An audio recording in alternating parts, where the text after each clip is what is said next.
Hello everyone, I am Margie Solis from BIS IT 3A or 2A. So this is my simple project basic Java AWT implementation bookings module. So requirements na sa amo ang event-driven na programming na language. So sa akong code, ang first line is nag-import ko Java AWT. Ang kaning AWT kay mo na siya ang abstract window toolkit. Mo ni ang nag-package ni siya og kanang mga frames, buttons, labels ug mga text field nga panggamit siya for GUI or graphical user interface.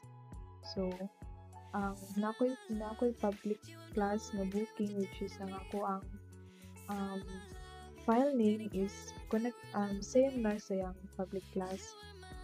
Kanya sa ako ang main method, ako nang gibutang diri tanan sa main method. Ang line 8 is nag-declare ko na og frame para sa ako ang bookings setup.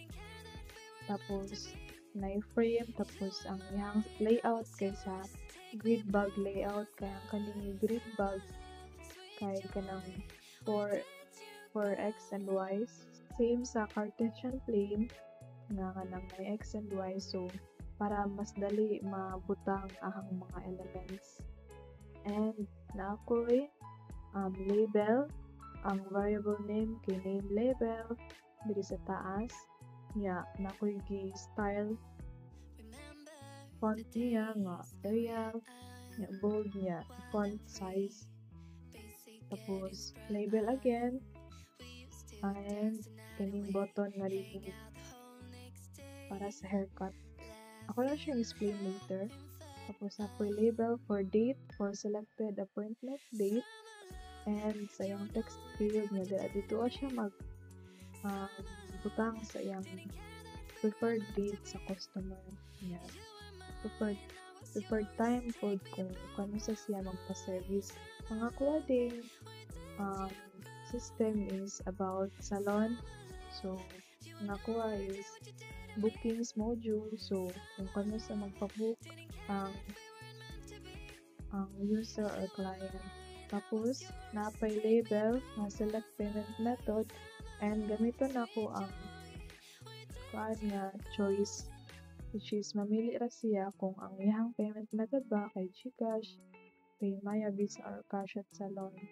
Then, add services kung dugangan pa ba niyang kaning haircut, or kung kaning confirm booking. So, idiretso na siya for confirmation kan sa admin.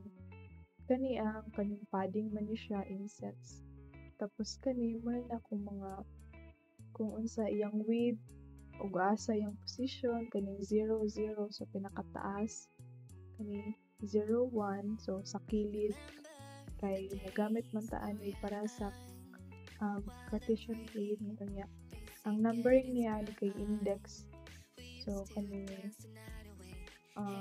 sa kani siya nga portion is for sa name level lang na siya kung sa yang padding and yung height. Tapos service label kani yung margin insert 0.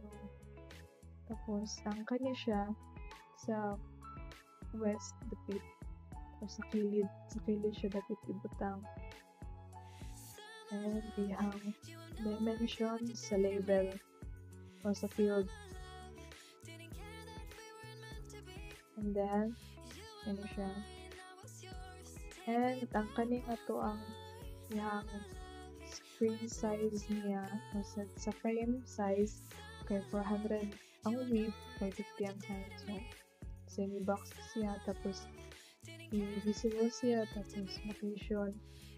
Ang kani is kung mairan na nato kay sa center siya makita, tapos windows closing na siya. So atong i-run, save sa nato, tapos atong i-run, wala ang magawas. So as we can see, naay kanang label, naay buttons, may text kung kano sa diriya mag butang ang user kung ang iyang preferred date. Tapos, yan ay choices. Yeah, buttons. Unresponsive pa ni siya. Kaya mao pa'y gi-record sa amo. And very basic lang yun siya. Ang kani siya is, ang kani nga design is ako lang siyang same sa ako ang system yun. Running system na ako. Akong gihimo last project na ako. Which is kani. Hindi ako ang sundugan sa design. So, namisenyo lang siya. Nagtarik lang siya. Okay. And as you can see, kani siya, dili na siya koan, dili na siya checkbox. Button lang ni siya, I mean bullet lang ni siya. Ang kani siya, explanation nako ani is once mamili ang user sa navigation og service, kung tuplokon to niya, dili na siya mabutang. So kung mag-add services, nay mo gawas nga prompt or something nga mamili na po check laing service tapos mabulit form madugangan niyo siya dire. Wala na akong explanation na. And that's all. Thank you very much.